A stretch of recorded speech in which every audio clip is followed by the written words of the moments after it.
সুভাষ ভাইয়ার বিয়ে হবে, তাও আবার আমার সাথে? কথাটা শুনে আকাশ থেকে মাটিতে পড়লাম। অন্যজনকে বাঁশ দিতে গিয়ে যে নিজে বাঁশ খাবো, তা কখনো ভাবিনি। না না না, শুধু বাঁশ না, আইঠালা বাঁশ। আর বাঁশ হিসেবে খেতে হয়েছে সুভাষ ভাইয়ার সাথে বিয়ে। বিয়েটাও হয়ে গেল শুধুমাত্র আমার ভুলের কারণে। ছোট থেকেই সুভাষ ভাইয়া সব সময় আমার উপর নজরদারি করেন। চুন থেকে নুন খসলেই ওরার বকা খেতে হয়। এই তো সেদিন টেস্ট এক্সামের রেজাল্টের 2 সাবজেক্টে ফেল আসছে। আমি তো ভয়ে বাসায় কাউকেই কিছু বলিনি, কিন্তু উনি সবার সামনে এসে আম্মুকে বললেন, চাচি, বেলি টেস্ট এক্সামে কি রেজাল্ট করেছে তা কি জানো? আম্মু ওনের কথা শুনে আমাকে বলল, কিরে, তোর রেজাল্ট যে দিছে আমাকে তো বলিসনি। আমি চোরের মতো আম্মুর দিকে তাকিয়ে মনে মনে বললাম, কিভাবে বলবো যে 2 সাবজেক্টে ফেল করেছি? ভাবনার মাঝে সুভাষ ভাইয়া বলে ওঠে, চাচি, বলবে কি করে? যে ব্যক্তির সামনে এইচএসসি, সে নাকি 2 সাবজেক্টে ফেল করেছে, তাও আবার আইসিটি আর ইংলিশ। মাথা মোটা একটা। চাচি, তাকে বলে দাও পড়ালেখা করতে না ভালো লাগলে বলতে পারে, আমরা তার বিবাহের ব্যবস্থা করে দিব। কথাটা বলেই চলে গেলেন। তারপর আম্মু আমাকে ইচ্ছা মতো কথা শোনালেন। আব্বু কিছু বলেনি, কারণ বলার সুযোগ বড় চাচি দেয়নি। বড় চাচি অনেক জড়িয়ে ধরে বলল, সামনে থেকে ভালো করে পড়িস কেমন? আমার মেয়েকে কেউ কিছু বলবে না আর। বলেই তিনি আমাকে জড়িয়ে ধরলেন। সেদিন ভাইয়াকে ইচ্ছা মতো মনে মনে বকা দিলাম। বেটা বজ্জাত সব সময় আমার সাথে এমন করে। কি দরকার ছিল আম্মুকে বলার? কেন যে এই বেটা আমার পিছে পড়ে থাকে বুঝি না। তাও কিছুদিন আগে কলেজ থেকে একটা প্রজেক্ট করতে বলে, কিন্তু আমার তো ল্যাপটপ নেই, আর ভাইয়ার কাছে চাইলে পাওয়া যাবে না। তাই ভাইয়াকে না জানিয়ে তার ল্যাপটপ নেই। তবে ভাগ্য ভালো যে পাসওয়ার্ড দেয়া ছিল না। ল্যাপটপে প্রজেক্ট করতে যেয়ে ভুলবশত ভাইয়ার প্রয়োজনীয় ডকুমেন্ট ডিলিট করে ফেলি। আমি তো ভয়ে শেষ। যা ভাইয়া জানতে পেরে বলল, অন্যের জিনিস নেওয়ার আগে যে পারমিশন নিতে হয় তা কি জানো না? নিয়েছো বেশ ভালো, তাও আবার আমার ইম্পর্টেন্ট ডকুমেন্ট ডিলিট করে দিয়েছো। মাথা মোটা একটা। তারপর থেকে প্রতিজ্ঞা করলাম এই বদলোকের জিনিসের জীবনে ধরবো না। সব সময় ঝাড়াঝাড়ি করতে থাকে, আর এই লোকের সামনে যাওয়া যাবে না। বেশ কয়েকদিন পর তার থেকে প্রতিশোধ নেয়ার একটা সুযোগ পেলাম। সেই প্রতিশোধ আমার জীবনে বাস হয়ে দাঁড়ায়। সেদিন কলেজ থেকে ফেরার পথে সুভাষ ভাইয়ার সাথে দেখলাম একটা মেয়েকে। বেশ হেসে হেসে কথা বলে দুজন এগোচ্ছেন। আমিও তো কম না, ফটাফট কতগুলো ছবি তুলে নিলাম। বেটা প্রেমও করে দেখিস, মেয়েটার জিন্দেগি শেষ। এবার বেটাকে উচিত শিক্ষা দিব। সব সময় আমার সাথে ঝগড়া ঝাড়াঝাড়ি করার মজা এবার বুঝবে। কথাগুলো বলেই একটা শয়তানি হাসি দিলাম। বাসায় এসে বড় চাচুকে জলদি করে ছবিগুলো দেখালাম। চাচু তো রেগে শেষ, তবে বড় চাচি কিছু বললেন না। কিছুক্ষণ পরেই ভাইয়া তার সাথে মেয়েটিকে নিয়ে বাসায় আসলেন। দেখলাম চাচি মেয়েটির সাথে হেসে কথা বলছে। আমি তো পুরা তাজ্জব বনে গেলাম। বেশ কিছুক্ষণ পরে বুঝতে পারলাম মেয়েটি আর কেউ না, ভাইয়ার কলেজ লাইফের বন্ধু মেঘা আপু। আমিও আপুর সাথে কথা বললাম। বেশ মজার মানুষ আপু। ভাইয়া আমার কাছে এসে বললেন, আমার ছবি আব্বুর কাছে দেখিয়েছো, কাজটা ভালো করনি। না জেনে না বুঝে কারো সম্পর্কে বাজে মন্তব্য করা উচিত নয়। আমি বেশ লজ্জা পেয়ে ভাইয়াকে বললাম, সরি ভাইয়া, আমাকে মাফ করে দিন। ভাইয়া কিছু না বলে চলে গেলেন। রাতে খাবার টেবিলে বসে খাবার খাচ্ছি, তখন ভাইয়া বলে উঠল, এই ছেলেটাকে তোর পাশে? হেসে হেসে কথা বলছিস? আমি তো পুরো অবাক। ভাইয়ার কাছে আমার আর ফাহিমের ছবি এলো কোথা থেকে? আজ আমি শেষ। ফাহিমের সাথে আমার পরিচয় হয় ফেসবুকে। তার সাথে আমার দেখা হয়নি। তার সাথে আমার প্রণয়ের সম্পর্ক, ভালোবাসি আমি তাকে। তাই তো আজ তার সাথে দেখা করতে গিয়েছিলাম। কিন্তু ভাইয়ার কাছে আমার আর ফাহিমের ছবি এলো কোথা থেকে মাথায় আসছে না।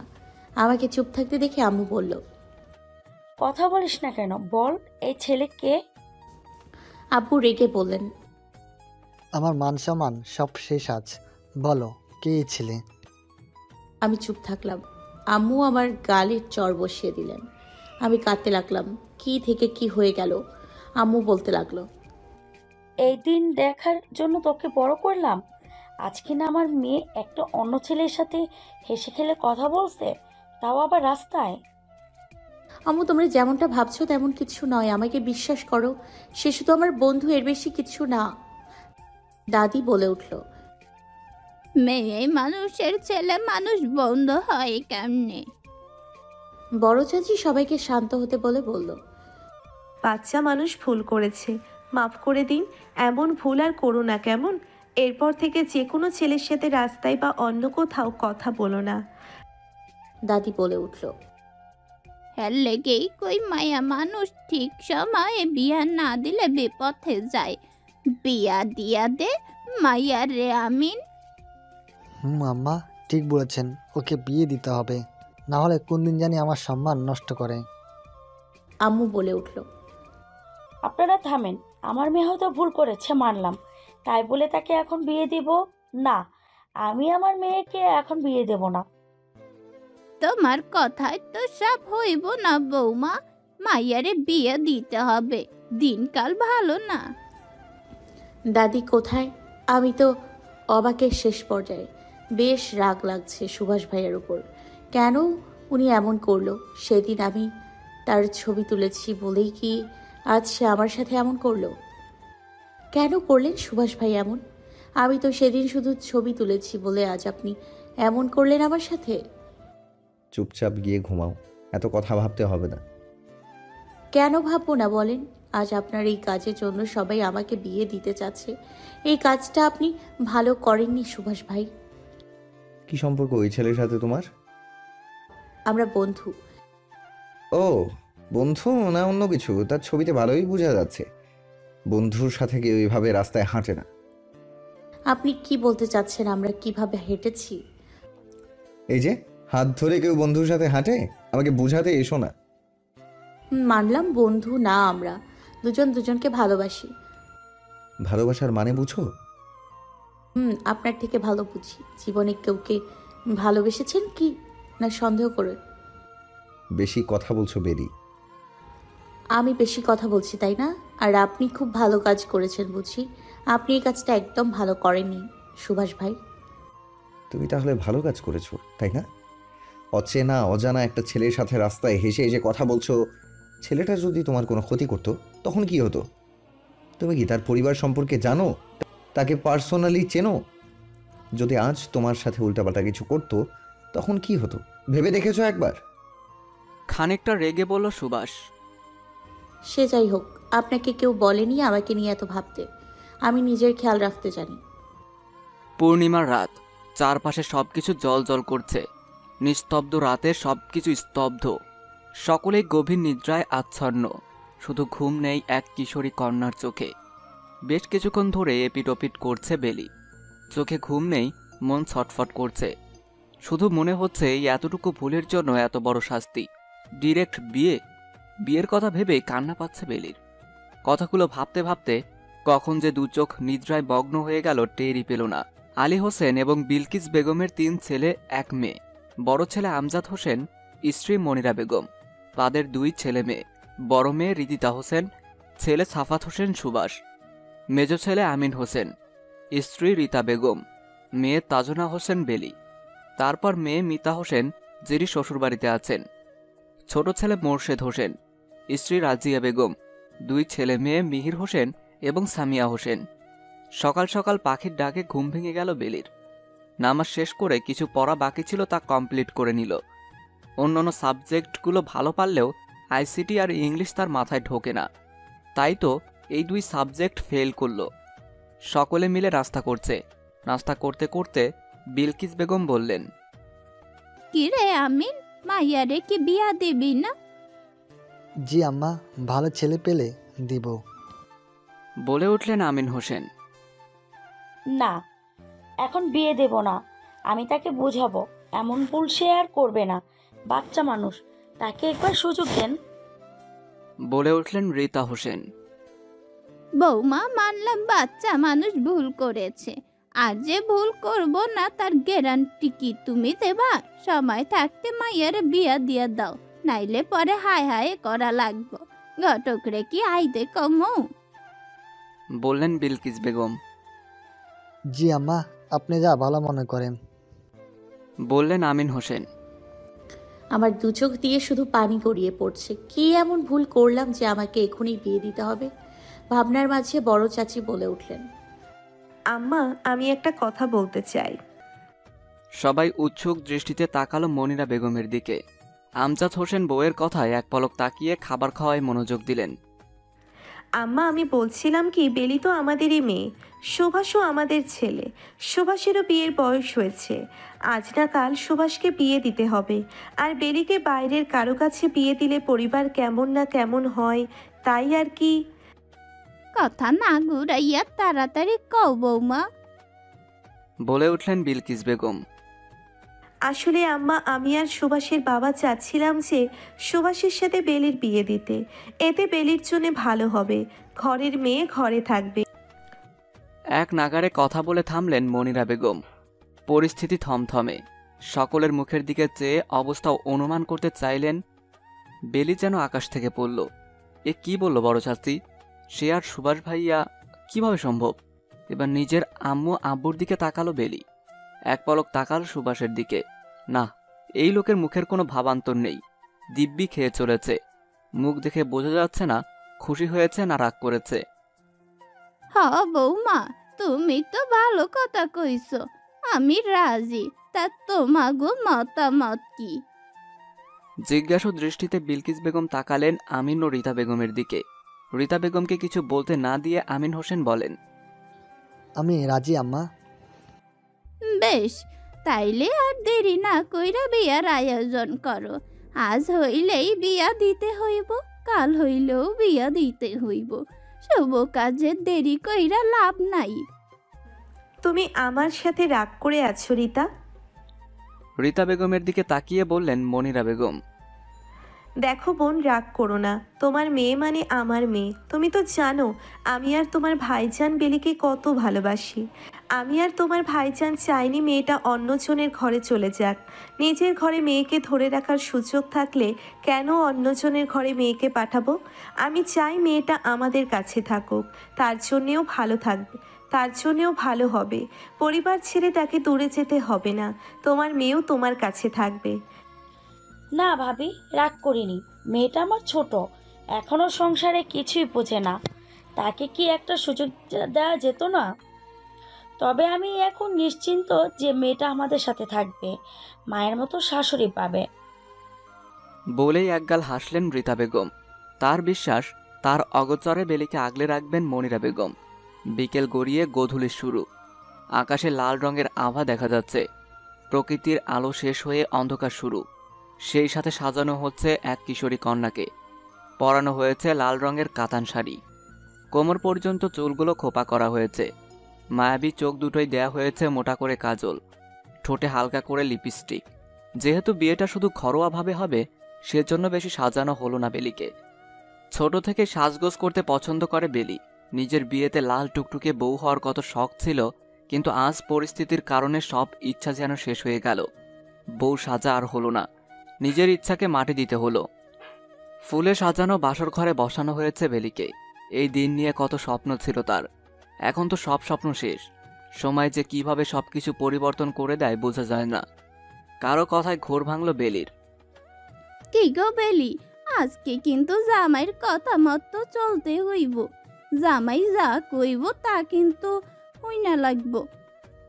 রুমে প্রবেশ করতে করতে বললেন বিলকিস বেগম।